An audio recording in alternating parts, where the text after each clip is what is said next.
أنا من أنا من أنا لولاكم. Assalamualaikum warahmatullahi wabarakatuh. Alhamdulillahirabbil alamin wal aqibatu lil muttaqin wassalatu wassalamu ala asyrafil anbiya'i wal mursalin wa ala alihi wa ashabihi ajmain, amma ba'd. Pemirsa JEK TV, kaum muslimin yang dirahmati Allah Subhanahu wa taala. Banyak hikmah yang bisa kita peroleh, yang bisa kita raih ketika kita menunaikan ibadah berpuasa, khususnya pada bulan suci Ramadan. Rasulullah Shallallahu Alaihi Wasallam bersabda, "Man shoma Ramadhana imanan wa ihtisaban, ghufira lahu ma taqaddama min dzambi."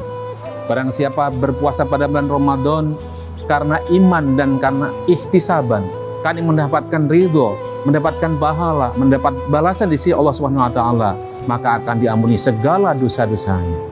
Kita bersyukur kita bisa menjumpai bulan Ramadan dalam keadaan sehat dan bisa menunaikan ibadah puasa.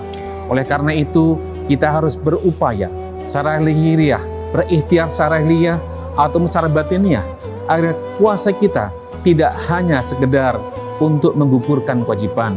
Kita harus berusaha agar puasa kita betul-betul puasa yang berkualitas, puasa yang bermutu, sehingga akan kita dapatkan buahnya baik di dunia ataupun di akhirat nanti. Salah satu yang harus kita jaga selama kita menjalankan ibadah puasa adalah bagaimana kita bisa menjaga lisan kita dengan ucapan-ucapan yang baik. Jangan sampai kita berpuasa, kita bisa menahan lapar dan bisa menahan dahaga, namun kita tidak bisa menjaga lisan kita. Rasulullah Shallallahu Alaihi Wasallam bersabda, mengingatkan pada kita semua, "Malam yada qaula zur wal amal bih, falaysa lillahi hajatun fi ayyada'a ta'amahu wa syarabah." Barang siapa yang tidak bisa meninggalkan ucapan-ucapan dusta dan amalan-amalan yang kaitannya dengan pendustaan itu, maka tidak ada bagi Allah hajat dari apa yang orang itu tinggalkan, baik makanan ataupun yang minumannya. Tentunya ini adalah sangat merugikan. Na'udzubillah min dzalik. Kita mengerjakan ibadah puasa namun hanya sekedar gugur dari kewajiban, namun kita akan meraih buah dari puasa itu. Oleh karena itu, bagaimana kita menggunakan lisan kita dengan ucapan-ucapan yang baik. Tentunya ucapan-ucapan yang baik yang kaitannya dengan ibadah kepada Allah, dengan kita berdoa, dengan kita membaca Al-Quran, dengan kita zikir, dengan kita beramar ma'ruf nahi mungkar, ataupun ucapan-ucapan dalam keseharian kita, dalam muamalah kita, dalam kita mencari ma'isyah untuk mendapatkan karunia dari Allah Subhanahu wa taala. Oleh karena itu, kita harus betul-betul agar bagaimana ucapan-ucapan kita adalah ucapan-ucapan yang bermanfaat, ucapan-ucapan yang berkualitas. Banyak yang bisa kita ucapkan, baik dalam kaitannya dengan keseharian kita, dalam bermuamalah, dalam hubungan keluarga, dan ataupun yang lain-lain. Kita hindarkan ucapan-ucapan dusta, ucapan-ucapan yang bisa menyakitkan hati, apalagi pergunjingan, apalagi fitnah dan adu domba yang bisa merusak ukhuwah Islamiyah, yang dapat merusak kerukunan tatanan rumah tangga kita, persaudaraan kita dengan tetangga, dan juga dengan sesama muslim. Rasulullah Shallallahu Alaihi Wasallam juga mengingatkan dalam salah satu sabdanya, "Asyamu junnah." Puasa itu adalah tameng. Puasa yang kita kerjakan ini akan menjadi tameng, akan menjadi perisai kita dari sisaan api neraka. Oleh karena itu, idza kana ahadukum shaiman falyarfus wala yajhal.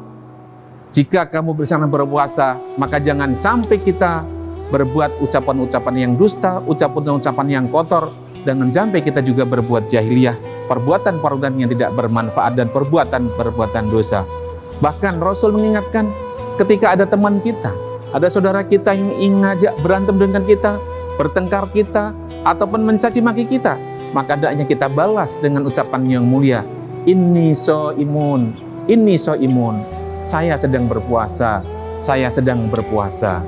Artinya kita tidak meladani ucapan-ucapan yang tidak baik itu. Ucapan yang baik juga merupakan ciri khusus, merupakan karakter bagi kita sebagai orang iman. Sebagaimana sabda Rasulullah Shallallahu Alaihi Wasallam, "Man kana yu'minu billahi wal yaumil akhir falyaqul khairan aw liyasmut." Barang siapa yang beriman kepada Allah dan hari akhir, maka lah ia berkata yang baik. Atau kalau dia tidak mampu berkata yang baik, maka hendaklah kita diam. Banyak perkataan yang baik kita berikan. Perkataan yang sifatnya motivasi, perkataan yang sifatnya adalah bimbingan, perkataan yang sifatnya ucapan terima kasih, perkataan yang sifatnya adalah sebuah pujian yang bisa memberikan sebuah inspirasi. Dan masih banyak lagi yang bisa kita ucapkan dengan yang baik-baik. Dan kita hindari perkataan dusta, apalagi juga perbuatan-perbuatan dosa. Mudah-mudahan kita bisa menjaga lisan kita, selain bisa berzikir kepada Allah, membaca Al-Quran, kita dengan ucapan-ucapan yang santun dengan sesamanya, ucapan yang bisa menyejukkan hati, ucapan yang lembut, linul kalam, yaitu ucapan yang lembut sehingga bisa menyenangkan kepada yang kita ajak berbicara. Mari kita membiasakan itu sehingga itu menjadi karakter kita sehari-hari. Bukan hanya pada saat kita sedang puasa, tapi menjadi karakter yang melekat pada diri kita. Sehingga akhirnya kita bisa betul-betul menjadi orang yang beriman pada Allah dan hari akhir. Dan harapan kita nanti, kita akan mendapatkan balasan di sisi Allah Subhanahu wa Ta'ala. Sedangkan di dunia kita akan bisa berkarya, berbuat baik kepada sesama manusia dengan lesan-lesan kita, dengan lesan yang bermanfaat, dengan yang berkualitas, akan membuahkan hasil yang bisa kita petik di dunia ataupun di akhirat. Demikian yang dapat saya sampaikan. Mudah-mudahan bermanfaat. Saya ucapkan terima kasih teriring doa alhamdulillah jazakumullah khairan. Wassalamualaikum warahmatullahi wabarakatuh.